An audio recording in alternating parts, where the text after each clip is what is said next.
Resolution आलेलं आहे.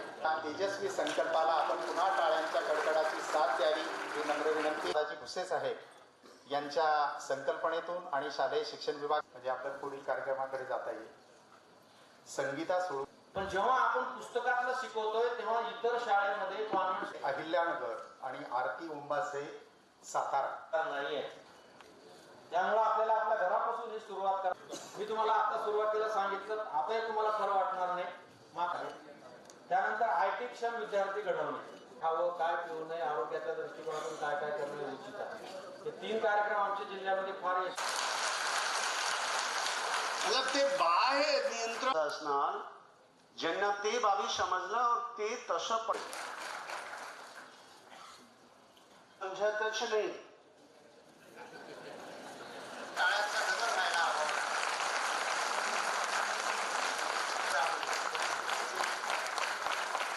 क्रमांक वाढतात.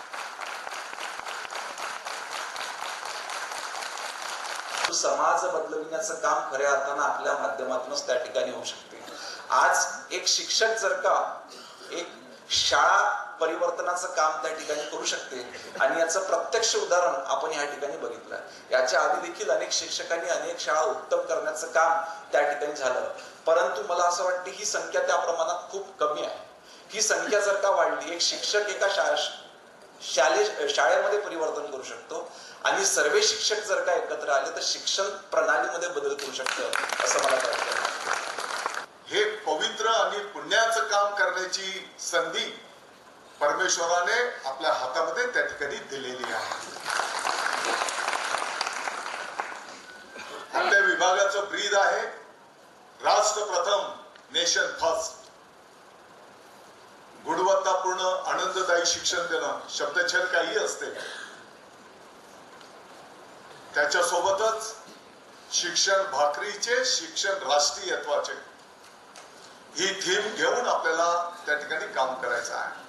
येणाऱ्या काळामध्ये आपल्या सर्वांचा विभागाचा एक मंत्र असला पाहिजे की शिक्षणाशिवाय दुसरा पर्याय होऊ शकत नाही. आणि जोपर्यंत गोरगरिबांची मुलं शिकून सवरून मोठी होत नाही तोपर्यंत त्यांच्या कुटुंबाची प्रगती होऊ शकत नाही.